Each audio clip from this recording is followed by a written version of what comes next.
This is the Simpit. I'm your host, Sean Cole, and welcome to the Pit Stop, where you are the real star of today's show because you, the pit crew, are what make doing the pit stop so much fun as we talk about today's sim racing news. And before I even get too deep into the show, I want to apologize about yesterday's show because we had some internet problems and midstream it all went into the toilet. Here we are today, and we are crossing our fingers because just minutes ago, my internet went out once again. I don't know what's going on. They're doing construction. I'm going to name names right now. I use Spectrum Time Warner, and the only reason I'm naming names is I have no choice. I can have satellite, or I can have Spectrum Time Warner. That's it. And compliments of Spectrum Time Warner, they ruined yesterday's show, and we're crossing our fingers that today's show makes it to the very end, and we have more planned for the rest of the day, so I don't want the internet to become a big problem. And I saw a few comments on as to what it could have been. Could it have been the gardeners hitting the cable? I don't think so, because it came back, and then it's been on, and then it just went out minutes ago. Could it have been net neutrality? I don't know. It very well could be net neutrality. Could it be them throttling back neighborhoods? You know, we'll start with the rant of the day, I suppose.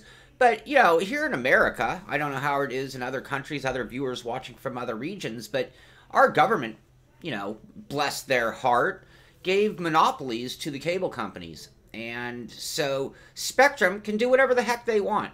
Doesn't matter. I have no choice. In fact, if I don't have a view of the southern sky, I can't even use DirecTV. So, and not that I think that's superior internet service, by the way, but it does really make me angry when my prices have gone up like 30-40% in the last few years, and my speeds have not gotten better, and the consistency of my connection is worse than ever. And I know this is always neighborhood by neighborhood, depending on, you know, when they did the lines and, you know, trees, and there are factors of life. So, I mean, I can't point all fingers at them, but man, does this seem like it's happening more than ever at a point where my bill is higher than ever. So that is the end of my rant, and if you agree with me, you send a letter to your congressman saying get rid of the cable monopolies, and I don't know why our congressmen don't seem to understand the concept of monopoly. It's pretty clear. Anyway, let's get off of that. Let's get on to the good stuff, because that is just Sean's rant of the day. I think we're going to include a few more rants of the day. We might even have to make it Rant Fridays or something. I don't like Fridays for rants. Monday's a better rant day. But I might start doing a rant of the week, but it seems there are a few things in our world and industry that do bother me from time to time, believe it or not. As happy a guy as I am, as positive a guy I am, some things do get me down. So, let's move into the good stuff as we are talking about. So today is the day that Forza Horizon, I know that's an old title at this point, Billy's always popping up covers of old games. This one's not quite that old just yet, but this title, Forza Horizon 3, is getting a massive update that came out today, and it's free. So this is for the Xbox One X users in particular. It's basically taking Forza Horizon 3 and putting it on steroids, giving it the 4K support, giving it higher frame rates, I believe, and a bunch of new stuff. So you can go to the Forza Twitter feed, and you might want to go there today because there's quite a bit coming to us from Forza, or go to the Forza webpage, either one. And as I promised, as of today, or as of yesterday, the links to all the articles we talk about are in the description of the show at the Simpit. So if you want the links, they're there for you. Also coming to us from Forza today is the Totinos. Doritos, Totina, please explain to me, are they trying to tell me that we are all that fat and lazy that we want all of our car packs to have not even food? It's not even like it says Ruth Chris Steakhouse on it. Doritos and Totinos, we are talking bottom dwellers, and not to knock them, I eat my share of Totinos and Doritos, but I'm just saying, we're talking freezer aisle and junk food type stuff being their named car packs. And I know this is cross-promotion. This is, you know, financial promotion. This is Totino's trying to get their name in front of gamers, and that actually makes pretty good sense. And the reason I say that, well, gamers probably do tend to go grab some Totino's for a snack while they're gaming away. But this car pack comes out today, and I believe it's coming out today, or is this just the announcement of the pack? I'm sorry, let me double check that just to make sure. But Cool cars. You've got the old school Abarth, isn't that? They're calling that a Subaru? Look at these old school cars. I don't even know what some of these things are. That's the Citroen, that's for sure. Citroen. That is definitely not a Porsche 911 Turbo. Is that a Subaru? 1968 Subaru 360. I believe that might be what we're looking at right there. But they do have some cool cars in there as well. So, looking at that, they're calling that a... I think their naming is a little not corresponding with their titles. That looked like it could be a Lotus Elise. Anyway, some cool stuff in the Totino's car pack. They do have a video, so we can fire that up and see. Yeah, that's the Subaru 360. I almost thought that was a Fiat Abarth. Anyway, so that's coming out for Forza 7. In addition to that, there's the new Hyundai Veloster free car pack. And what is cool about this is the 2019 models. So this is one of those cases, again, I talk cross-promotion. And this is Hyundai seeing the power of the Forza Motorsport crowd. And if you want to know why they'd be wanting part of that action, I mean, we have an article we're going to talk about later today. I'm going to come back to it. But Gran Turismo estimates 2 million units sold worldwide at this point. So when you're talking about being Hyundai and how do you want to get 2 million more views of your new car line, there have been some changes to the Veloster if you know the car well. It's a cool 1.6 liter car, and in the turbo version it's pretty ferocious. It's a unique styling car. But anyway, the main point being that it is free. It is in the game. And when you see something free like this in a game, you got to think, well, if it was the other way around, they'd be charging me for it. But they're giving it to me. And you got to say that's compliments of Hyundai. So thank you very much, Hyundai. And that should be a nice addition for Forza 7. So big day for Turn 10 with Horizon getting an upgrade and, you know, new car packs and a lot of new content coming into Forza 7. Next up, Project Cars. I'm going to keep telling you guys about these just because of how much you guys are enjoying what Mitchie is doing on the channel. Giving you guys a little insight on setups and what to do with the car. Project Cars has really been pushing their insider guides by Yorkie065. And he dove into baseline setups, what to change, and, you know, how to create basically a baseline setup to carry over from track to track. It's going to be the kind of information that should carry over. I haven't watched the video myself, but if he has good tips, there's no reason those tips are going to be unique to Project Cars. They would be unique to automobiles. They'd be unique to racing, and they should carry over or transfer over to any sim you drive. So, you might want to check that out. That's at the Project Cars Twitter feed. A link to the video there by Yorkie065. Next up, we just did our interview last Friday, with Rudy Van Buren, talking to him about how the whole World's Fastest Gamer competition played out, and about the E-Rock, or the Rock for him, because he's not going to have to do the E-Rock. But and he alluded to this in the interview that we did, but there is a whole write-up. So this is at World's Fastest Gamer Twitter feed, and there's a whole write-up from him talking about a lot of the stuff we talked about. But if you want to read instead of watch the interview with me, I'd recommend both. You can check that out and hear more words of wisdom from Rudy Van Buren. You know, there are these guys in our world who you hear them say something and it just sinks right in, and you're like, oh, he's so right. And Rudy is definitely one of those kind of guys.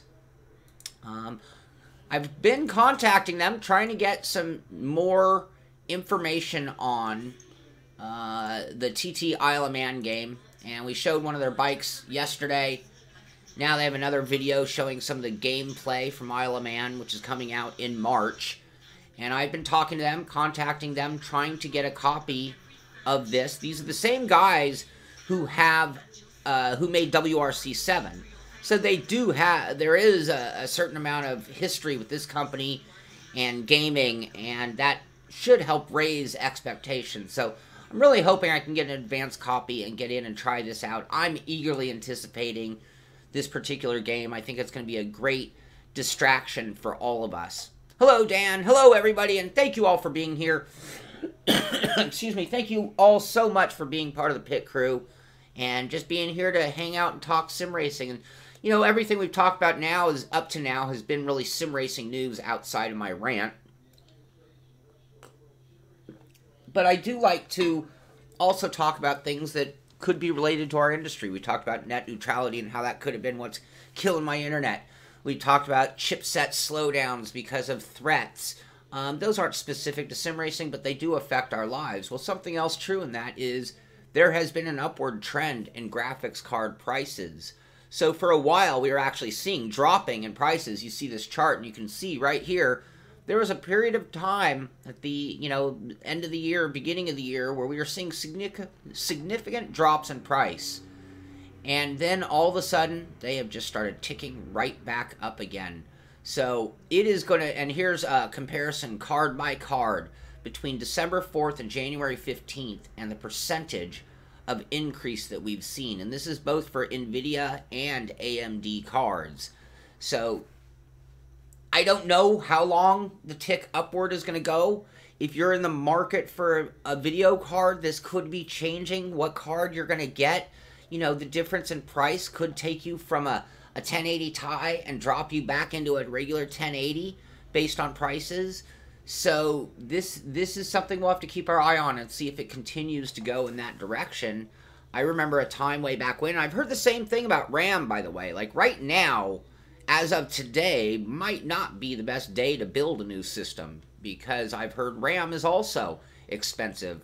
Oh, there you go. Daniel just mentioned it as well, that DRAM is also affecting the GPUs. So, yeah, the prices are going. So if you're thinking you might want to go, but again, these are the things that go up and down. So today it could be going up. Tomorrow it could be going down as it's a supply and demand. You know, as they can make chips faster or slower than demand is requesting of them is going to affect the pricing. And we've seen that forever. I remember about 10 years ago, there was a period in time where RAM got so expensive that it was almost stupid to build a new computer for like a whole year. It was about a whole year. There's just a massive shortage of RAM. This is before graphics cards were everything. Next up, I already mentioned it as we were talking about Forza and marketing to Hyundai, but here's an article here from VG Charts with a Z, not S.com, and they talk about Gran Turismo Sport topping an estimated 2 million units sold worldwide at retail sales. And I will say this, that's a phenomenal amount of sales. That is really small sales. That's one of the lower sales amounts for a Gran Turismo title. Now, we are still talking relatively young in its release. I mean, it's not a terribly old game, so you could probably count on them doubling that number, and that would put them more into the numbers that they expect from these games outside of like their best-selling version, which I believe was GT3 with 12 million. I'm totally going by memory there. If somebody knows otherwise, please correct me. I'm not trying to act like that was fact. That was a guess. Here's an interesting article out of CNET. Intel Hades Canyon NUC is the smallest VR gaming rig I've ever seen, hands-on. That is a PC gaming rig. That is smaller than an Xbox. That's smaller than a PS4. But sure enough, this is a PC gaming rig with everything built into it. And years and years ago, I don't think any of us would have ever considered such a thing. But I will say, here are the specs. So, and again, the link to this article is at thesimpit.com. I'll show you in just a moment. But, you know, I got an email just yesterday from somebody who says they're more than happy running on the Xbox because the whole PC thing frightens the heck out of them, and getting in and learning it, and between video cards and dealing with the software, it's just not as easy as console gaming. This unit here isn't going to change the software side of things because PC gaming is PC gaming unless they built some kind of shell that I don't know about. And it's not going to be expandable. Max. It's not going to be expandable either. So, you know, you get it. That is the system. Let me see. This is running a Radeon graphics card. It's, well, let's see here. Intel Core i7 board with a Radeon RX Vega MGH graphics. 32 gigabytes of RAM. All sorts of outputs. So, I do think this is something we'll see more and more of in the future. And hey, I see that what John's saying. Yeah, John, you might see if this is the way it takes off and it makes even life easy. Well, you could see a triple screen version of this come out in the future. I'm sure you could. Now, this is one way the world could turn, you know, if we went away from the type of PCs as we know it. There is a whole other theory and option and an attempt at getting rid of the computer altogether. So the next article, which is very cool. I got to thank Thawman. You guys know his name very well by now. Thawman is sending me some of these really cool stories, and I really think they're great for us to think about in the sim racing world especially. But what about if you threw your computer away and you had a cloud-based virtual PC? And virtual PC, that means your PC is not physically in your room. Right now we're doing cloud storage. Right now we're doing cloud gaming. Well, if the bandwidth was there and they could stream the video to your screen fast enough, couldn't your PC not even be here? Couldn't your PC be on the cloud? That's what they're talking about doing. And that's what they're talking about the future of the internet and the computer could possibly be. Could remove pricing from us. It could get it to the point where you're like renting space on the internet. So it will be interesting to see how things change. I mean, who cares what the cost of RAM is if basically my PC is on the cloud? So just a little more futuristic thought. You know, we talk net neutrality. What will that do to us? Chipset threats. Well, this takes the chipset threat out of my hand. Now maybe all I need is a smart TV. Now my TV is going to need to have inputs for my wheels and things like that. We're still a long way away. And to be honest with you, I think this is what Billy's alluding to when he says latency. There's no way right now that my wheel could communicate to a cloud computer and the cloud computer could push video to my screens fast enough for me to play. I will just guarantee you there's no way, because right now people ask me, what monitors? Well, you better make sure it's lightning fast on milliseconds. You better make sure it's running at 120 or 144 hertz.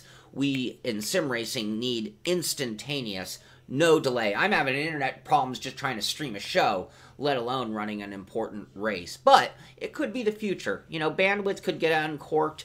If bandwidth grew exponentially, like when you think of modems back in the day when it was baud rates and how it would go from 14.4 to 28.8, and the jumps were always these double or quadruple numbered.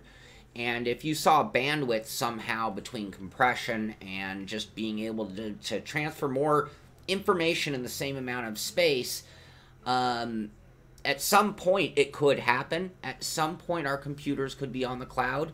I think for some basic people, like, you know, maybe people just browse computers or do emails, or browse the internet and do emails, I think this could work today.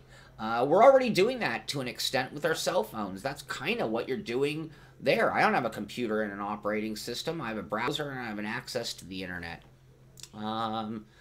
Party lines. I was at the tail end of party lines. Tell me that wasn't like a glimpse into the future of what we have today. I mean, party lines were amazing. And if you don't know what they were, it was like a number you could call, and like it would be like just this open line in your neighborhood, and like all your friends would be on there, and you could just have a massive conversation like you're on TeamSpeak almost. So the past comes to the future. What do you know? Back to the future.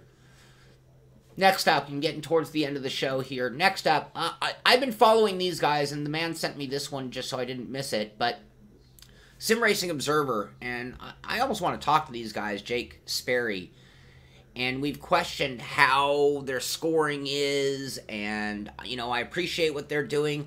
Well, here today, they announced their iRankings 1.02 update, and it's literally showing you their scoring system.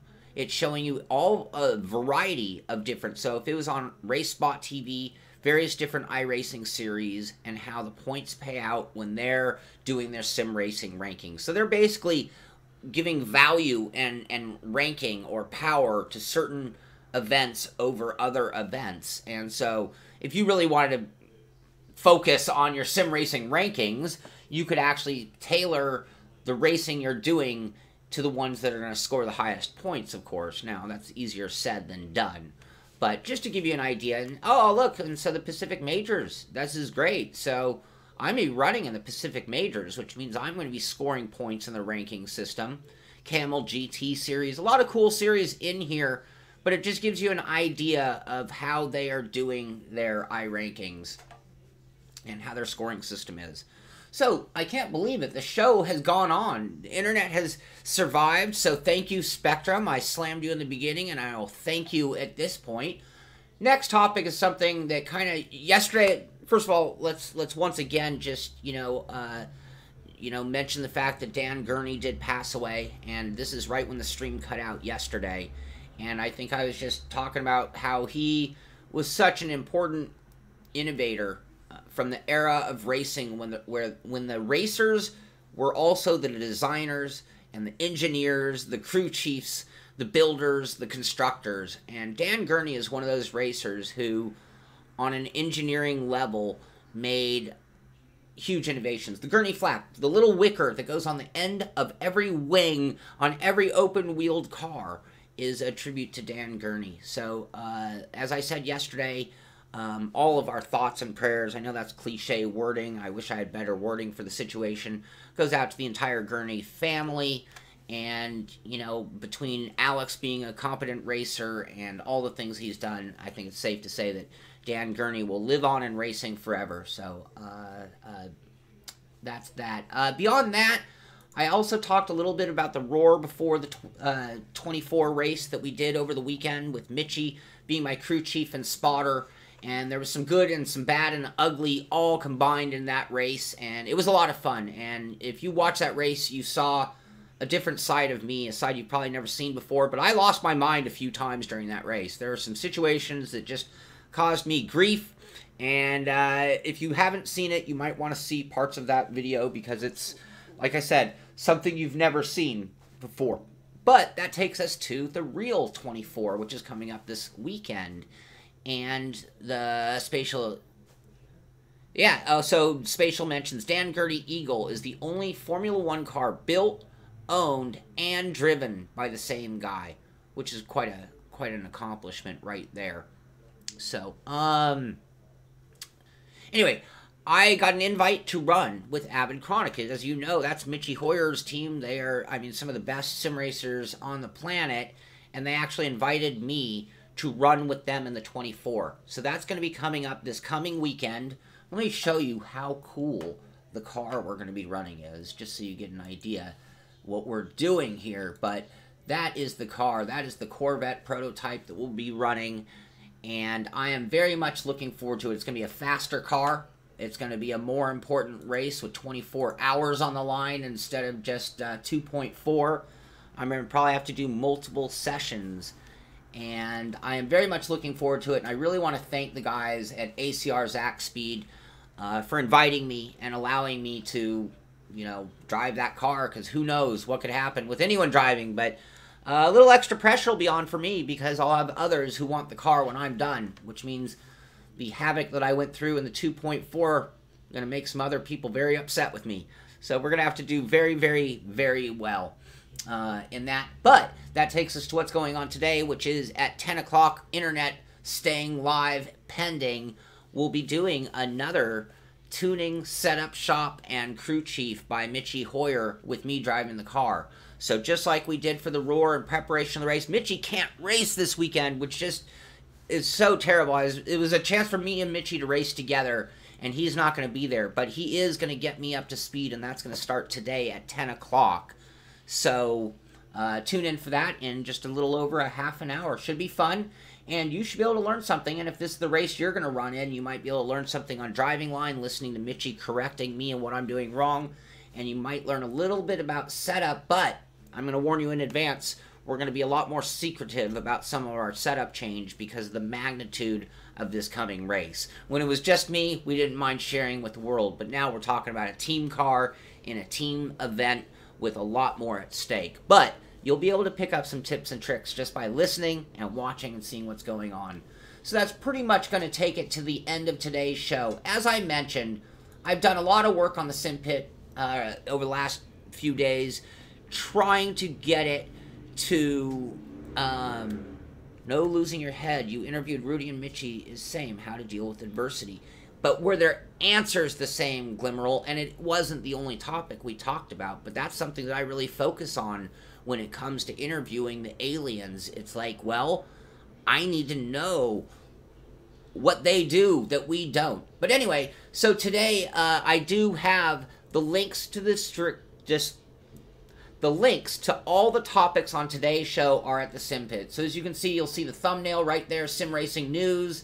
And if you go to that link in there, you will see a list of all the topics that were discussed on the show. And that's something I'll be doing every day from now on the Simpit, just to make sure that you guys can check out the stories in much more detail. So there's a link to the Simpit in the description of this show. Go there, click on today's show, and you'll get all the links and be able to go through all the articles yourself. So that is going to do it for today's news. Thank you so much for being here. Our numbers are growing. Things are getting bigger and better. We are pushing hard on our end to get you more and more content. I have a few reviews that are back in the rotation that we're getting work done on those. We have the more live streams coming with more setup things like we talked about, racing, all that good stuff. So you're going to see a lot of variety from the channel, and a lot of that coming very soon from the Simpit. And if you see today, we have a goal. This is a tall goal. We're trying to get 50,000 subscribers. We're at 32,899 right now, standing here today. My birthday is in 128 days, May 21st. On May 21st, I'd love to see 50,000. I don't think we're going to get there. That is trying to grow by 17,101. Did I do my math right? That is a lot of viewers. That's almost 50% growth in 3 months. That is a lot to ask for. I don't think we're going to get there. But I don't mind setting goals that are even unachievable as long as we're trying and we're keeping it real. Thank you for being here today. I really like doing these shows. Love having your comments on them as well. This is the Simpit. I'm Sean Cole, and I'll see you on the track.